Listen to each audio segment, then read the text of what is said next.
Hi ಎಲ್ಲರಿಗೂ ನಮಸ್ಕಾರ. ಇವತ್ತು ನಾನು ಕಟ್ಟಿನ ಬೇಳೆ ಸಾಂಬಾರು ಹೆಂಗೆ ಮಾಡೋದಂತ ಹೇಳ್ಕೊಡ್ತಾ ಇದ್ದೀನಿ. ಈ ಕಟ್ಟಿನ ಬೇಳೆ ಸಾಂಬಾರು ನಮ್ಮ ಅಜ್ಜಿ ಮಾಡೋ ಥರ ಮಾಡಿದ್ದೀನಿ. ಒಂದ್ಸಲ ನೀವು ಟ್ರೈ ಮಾಡಿ ನೋಡಿ. ಯಾವುದು ಮಸಾಲೆನ ನಾವು ಮಿಕ್ಸಿಗೆ ಹಾಕೋದನ್ನು ಕುಟ್ಕೊಂಡು ಮಾಡಿದ್ದೀನಿ. ಒಂದು ಪಾತ್ರೆ ತೊಗೊಂಡಿದ್ದೀನಿ. ಇದಕ್ಕೇನೆ ನಾನು ಸ್ವಲ್ಪ ಕೊತ್ತಂಬರಿ ಕಾಳು ಮತ್ತು ಸ್ವಲ್ಪ ಜೀರಿಗೆ ಮತ್ತು ಒಂದು ಸ್ವಲ್ಪ ಚಕ್ಕೆ ಮತ್ತು ಒಂದು 4 ಲವಂಗನ ಹಾಕೊಂಡೆ ಒಂದು ಅರ್ಧ ಮಿನಿಟ್ ಸ್ವಲ್ಪ ಫ್ರೈ ಮಾಡ್ಕೊಂಡ್ರೆ ಗರಿ ಗರಿ ಆಗಲಿ ಅಂಥೇಳಿ ಈ ಥರ ಫ್ರೈ ಮಾಡ್ಕೊಂಡಿದ್ದೀನಿ. ಈಗ ಇದನ್ನು ನಾನು ಕೈಯಲ್ಲೇ ಕುಟ್ಕೋತಾ ಇದ್ದೀನಿ. ಮಿಕ್ಸಿಗೆ ಹಾಕೋಬೇಡಿ, ಮಿಕ್ಸಿಗೆ ಹಾಕೋದ್ರಿಂದ ರುಚಿನೂ ಬರಲ್ಲ ಅಷ್ಟು. ಈ ಥರ ಕುಟ್ ಮಾಡಿ ಕಟ್ಟಿನ ಬೇಳೆ ಸಾಂಬಾರನ್ನ ಏನು ನಾವು ಬೇಳೆ ಕಟ್ಟಿರ್ತಲ್ಲ ಅದನ್ನು ಈ ಥರ ನಾವು ಕುಟ್ ಮಾಡೋದ್ರಿಂದ ರುಚಿನೂ ಹೆಚ್ಚಿರತ್ತೆ ನೋಡಿ. 2 ಮಿನಿಟ್ ಒಳಗನೆ ಇದು ತರಿ ಆಗಿಬಿಡತ್ತೆ ನೋಡಿ. ಈ ಥರ ತರಿ ಆದರೆ ಸಾಕು, ನುಣ್ಣಗನೂ ಬೇಡ. ಈ ಥರ ತರಿಯಾಗಿ ನಾವು ಇದನ್ನು ಮಸಾಲೆನ ರೆಡಿ ಮಾಡ್ಕೊಳ್ಬೇಕು. ಈಗ ನಾನು ಅದೇ ಪಾತ್ರೆಯಲ್ಲಿ ಒಂದು ದೊಡ್ಡ ಜವಾರಿ ಬೆಳ್ಳುಳ್ಳಿನ ತೊಗೊಂಡಿದ್ದೀನಿ, ಸಿಪ್ಪೆ ಸುಲಿದು. ಈಗ ಇದನ್ನು ನಾವು ಇದಕ್ಕನ್ನು ಒಂದು ಎಸಳು ಕರಿಬೇವು ಎಲೆಗಳನ್ನ ಹಾಕ್ಕೊಳ್ತಾ ಇದ್ದೀನಿ. ಹಾಕೊಂಡೆ ಇದನ್ನು ಚೆನ್ನಾಗಿ ನಾವು ಫ್ರೈ ಮಾಡ್ಕೋಬೇಕು. ಎಣ್ಣೆ ಹಾಕೋದನ್ನು ಫ್ರೈ ಮಾಡ್ಕೊಳ್ಬೇಕು. ಇದು ಒಲೆ ಮೇಲೆ ಸುಡ್ಲಿಕ್ಕಾಗಲ್ಲ ಅಂಥೇಳಿ ನಾವು ಈ ಥರ ಒಂದು ಪಾತ್ರೆಯಲ್ಲಿ ಸುಟ್ಕೊಳ್ಬೋದು. ನಾನಿಲ್ಲಿ ಕೊಬ್ಬರಿನ ತುರಿದು ತೊಗೊಂಡಿದ್ದೀನಿ, ಅಥವಾ ಕೊಬ್ಬರಿ ಸುಟ್ಕೊಳ್ಬೋದು. ಈ ಥರ ಮಾಡೋದ್ರಿಂದನೂ ಇದು ನೋಡಿ ಕಲರ್ ಚೇಂಜ್ ಹೆಂಗೆ ಕಾಣುತ್ತೆ ನಿಮಗೆ ನೋಡಿ, ಸುಟ್ಟಿದ ಥರ ಕಾಣುತ್ತೆ. ಈ ಥರನೂ ಹಾಕ್ಕೋಬೋದು. ಆದ್ರೂ ಬೆಳ್ಳುಳ್ಳಿ ಇರುತ್ತೆ, ಹಾಗೆ ತಿನ್ಲಿಕ್ಕಾಗಲ್ಲ ಅಂಥೇಳಿ ನಾನು ಸ್ವಲ್ಪ ಅದೇ ಕುಟ್ಟಾಣಿಯಲ್ಲಿ ಕುಟ್ಕೊಳ್ತಾ ಇದ್ದೀನಿ. ಕುಟ್ಟೋದ್ರಿಂದ ಕರಿಬೇವು ಮತ್ತು ಬೆಳ್ಳುಳ್ಳಿ ವಾಸನೆಯೂ ಚೆನ್ನಾಗಿ ಬರುತ್ತೆ ನೋಡಿ. ಸ್ವಲ್ಪ ಬೆಳ್ಳುಳ್ಳಿ ಮತ್ತು ಕರಿಬೇವು ತರಿಯಾಗಿ ಹಿಂಗೆ ಕುಟ್ಕೊಂಡ್ರೆ ನಾವು ಚೆನ್ನಾಗಿ ಗಮ್ ಅಂತ ವಾಸನೆಯೂ ಬರುತ್ತೆ ನೋಡಿ. ನಾವು ಒಗ್ಗರಣೆ ಹಾಕುವಾಗ ಇದ್ರ ಸಾಂಬಾರಿನ ವಾಸನೆಯೂ ಚೆನ್ನಾಗಿರುತ್ತೆ. ಇಷ್ಟು ತರಿಯಾಗಿ ಕುಟ್ಕೊಂಡ್ರೆ ಸಾಕು. ಈಗ ಇದನ್ನು ಒಂದು ಪಾತ್ರೆಗೆ ತೆಗೆದಿಟ್ಕೊಳ್ತಾ ಇದ್ದೀನಿ ನೋಡಿ.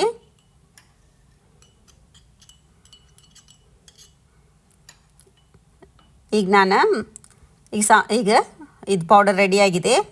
ಈಗ ಇದಕ್ಕಿನ್ನೊಂದು ನಾವು ಒಂದು ಈರುಳ್ಳಿನ ಸುಟ್ಕೊಳ್ಬೇಕು. ಈ ಈರುಳ್ಳಿನ ಚೆನ್ನಾಗಿ ಕಪ್ಪಗಾಗೋವರೆಗೂ ನಾವು ಸುಟ್ಕೋಬೇಕು. ಕೈಲಿ ಹಿಡಿಕ್ಲಿಕ್ಕಾಗಲ್ಲ ಅಂಥೇಳಿ ನಾನು ಒಂದು ಪೋರ್ಕ್ ಸಹಾಯದಿಂದ ಈ ಥರ ಮಾಡ್ಕೊಂಡು ಈರುಳ್ಳಿನ ಸುಟ್ಕೊಳ್ಬೋದು.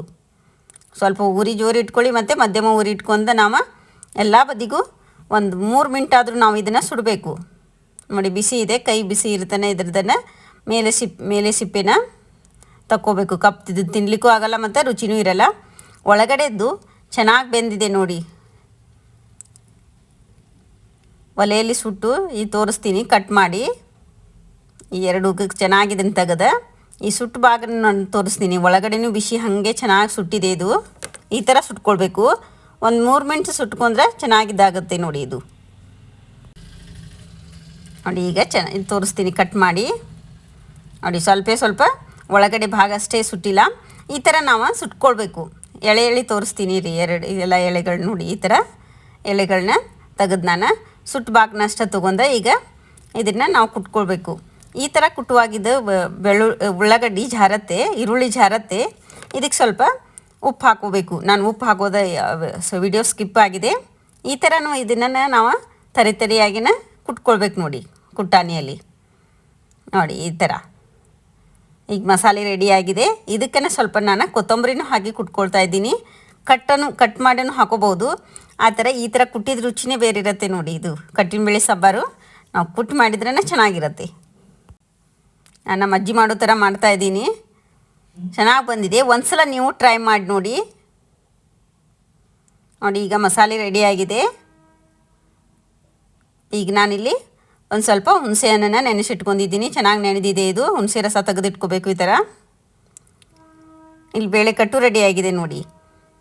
ಈ ಕಡಲೆಬೇಳೆ ನಾವು ಹೋಳಿಗೆ ಮಾಡುವಾಗ ಅಥವಾ ಕರಿಗಡುಬು ಮಾಡುವಾಗ ಮಾಡ್ಕೊಂಡಿರ್ತೀವಲ್ಲ, ಅದ್ರ ಕಟ್ಟಿದ್ರೆ ಈ ಥರ ನಾವು ಕಟ್ಟಿನ ಸಾಂಬಾರನ್ನ ಮಾಡ್ಕೊಳ್ಬೋದು. ನಾನು ಕಟ್ಟಷ್ಟ ತೊಗೊಳ್ತೀನಿ. ಇದ್ರ ಮೇಲ್ಗಡೆ ತಿಳುವ ನೀರು ಬರುತ್ತಲ್ಲ ಅದೇ ಕಟ್ಟು. ಯಾರು ಹೊಸವಾಗಿ ಹೋಳಿಗೆದು ಕಟ್ಟು ಉಳಿದ್ರೆ ಈ ಥರ ಸಾಂಬಾರನ್ನ ಮಾಡ್ಕೊಳ್ಳಿ, ಚೆನ್ನಾಗಿರುತ್ತೆ ಕಟ್ಟಿನ ಸಾರು ನೋಡಿ. ಹೋಳಿಗೆ ಜೊತೆ ತಿನ್ನಲಿಕ್ಕೆ, ಕರಿಗಡುಬು ಜೊತೆ ಕುಡಿಲಿಕ್ಕೆ ಚೆನ್ನಾಗಿರುತ್ತೆ ಸಾಂಬಾರಿದು ನೋಡಿ. ಒಂದು ಪಾತ್ರೆಗೆ ಎಣ್ಣೆ ಹಾಕ್ಕೊಂಡಿದ್ದೀನಿ, ಸ್ವಲ್ಪ ಸಾಸಿವೆ. ನಾನು ಕರಿಬೇವನ್ನ ನಮ್ಮ ಅಜ್ಜಿ ಇದೇ ಥರ ಹಾಕ್ತಾಯಿದ್ಲು. ಒಂದು ಸಲ ನೀವು ಟ್ರೈ ಮಾಡಿ ನೋಡಿ. ಇದಕ್ಕೇನು ಸ್ವಲ್ಪ ಬೆಳ್ಳುಳ್ಳಿ ಹಾಕಿ ಒಂದು ಸಲ ಚೆನ್ನಾಗಿ ಫ್ರೈ ಮಾಡ್ಕೊಂಡು ಇದನ್ನು ಹಸಿ ವಾಸನೆ ಹೋಗೋವರೆಗೂ ಈಗ ಇದಕ್ಕೇ ಸ್ವಲ್ಪ ಜೀರಿಗೆ ಹಾಕ್ಕೊಂಡಿದ್ದೀನಿ, ಮತ್ತು ಸ್ವಲ್ಪ ಅರಿಶಿನ ಪೌಡರು ಹಾಕಿ ಚೆನ್ನಾಗಿ ಮಿಕ್ಸ್ ಮಾಡಿ, ಈಗ ನಾನು ಏನು ನಾವು ಮಸಾಲೆ ಇದನ್ನು ಮಾಡಿರ್ತೀವಲ್ಲ ಅದನ್ನು ಹಾಕ್ಕೊಂಡು ಒಂದು ಅರ್ಧ ಮಿನಿಟ್ ಫ್ರೈ ಮಾಡ್ಕೊಂಡ್ರೆ ಸಾಕು ನೋಡಿ. ಈ ಥರ ಫ್ರೈ ಮಾಡ್ಕೊಳ್ಬೇಕು. ಈ ಕರಿಬೇವು ಈ ಥರ ಹಾಕೋದ್ರಿಂದ ಅದ್ರ ಕಡಿಯಲ್ಲಿರುವ ಗಮ್ ಅಂತ ವಾಸನೆಯೂ ಚೆನ್ನಾಗಿರತ್ತೆ. ಈ ಕರಿಬೇವ್ದು ಕಡಿಗಳದು ಮತ್ತು ಸ್ವಲ್ಪ ಅಚ್ಚ ಖಾರದ ಪುಡಿ, 1 ಸ್ಪೂನ್ ಅಚ್ಚ ಖಾರದ ಪುಡಿ ಹಾಕ್ಕೊಂಡಿದ್ದೀನಿ. ಈಗ ಇದಕ್ಕೆ ನಾನು ಹುಣಸೆ ರಸ ಹಾಕ್ಕೊಂಡು ಸ್ವಲ್ಪ ಒಂದು 2 ಮಿನಿಟ ಕುದಿಸ್ಕೊಳ್ಬೇಕು. ಇದನ್ನು ಈ ಥರ ಮಿಕ್ಸ್ ಮಾಡ್ಕೊಂತ ಮಧ್ಯಮ ಉರಿ ಇಟ್ಕೊಂಡು ನಾವು ಕುದಿಸ್ಕೋಬೇಕು.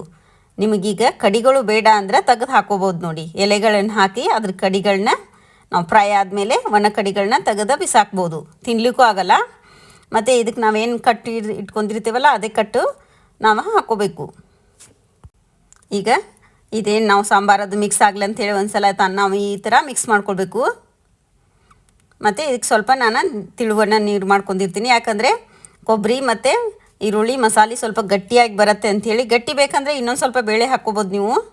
ನಾವು ಉತ್ತರ ಕರ್ನಾಟಕದ ಕಡೆ ಹೀಗೆ ಮಾಡ್ತೀವಿ. ಸ್ವಲ್ಪ ರುಚಿಗೆ ತಕ್ಕಷ್ಟು ಉಪ್ಪು ಮತ್ತು ಮೇಲ್ಗಡೆ ಬೆಲ್ಲ ಹಾಕಿ ಚೆನ್ನಾಗಿ ಮಿಕ್ಸ್ ಮಾಡಿ 1-2 ಮಿನಿಟ್ ಕುದಿಸ್ರೆ ಗಟ್ಟಿಯಾಗಿಯೂ ಇರುತ್ತೆ ನೋಡಿ. ಕೊಬ್ಬರಿದು ಆಮೇಲೆ ಈರುಳ್ಳಿದು ಮತ್ತು ಮಸಾಲೆ ಪೌಡರನ್ನು ಗಟ್ಟಿಯಾಗಿ ಒಂದು ಲೇಯರ್ ಬಂದಿರುತ್ತೆ. ನಾವು ಇದನ್ನು ಕಟ್ಟಿನ ಸಾರನ್ನ ಕರಿಗಡುಬು ಹೋಳಿಗೆ ಜೊತೆ ಅಥವಾ ಹಿಂಗೆ ಕುಡಿತಿರ್ತೀವಿ ನಾವು ಸಾಂಬಾರನ್ನು. ಈಗ ಕಟ್ ಸಾಂಬಾರು ಮಾಡ್ಕೊಂಡು ನೋಡಿ ಗಟ್ಟಿಯಾಗಿ ಬಂದಿದೆ. ಈಗ ನಿಮಗೆ ಇನ್ನೂ ಗಟ್ಟಿ ಬೇಕಂದ್ರೆ ಸ್ವಲ್ಪ ಬೇಳೆನ ನೀವು ಕುಟಾಣಿಯಲ್ಲಿ ಕುಟ್ಟಿ ಮಾಡ್ಕೊಳ್ಳಿ. ಬಿಸಿ ಬಿಸಿಯಾದ ರುಚಿಯಾದ ಕಟ್ಟಿನ ಸಾಂಬಾರು ರೆಡಿ. ಒಂದು ಸಲ ನೀವು ಟ್ರೈ ಮಾಡಿ ನೋಡಿ. ಸ್ವಲ್ಪ ಮೇಲ್ಗಡೆ ಉದ್ದಿಸ್ರೆ ಇನ್ನೂ ಗಮ್ಮಂತ ವಾಸನೆ ಚೆನ್ನಾಗೂ ಇರುತ್ತೆ. ಅನ್ನಕ್ಕೆ ಅಥವಾ ಯಾರ್ದಾರು ನಾಲ್ಗೆ ಬಾಯಿ ಕಟ್ಟಿದರೆ ಈ ಥರ ನೀವು ಮಾಡ್ಕೊಳ್ಳಿ. ಒಂದು ಸಲ ಲೈಕ್ ಮಾಡಿ, ಶೇರ್ ಮಾಡಿ, ಸಬ್ಸ್ಕ್ರೈಬ್ ಮಾಡ್ಕೊಳ್ಳಿ. Thank you.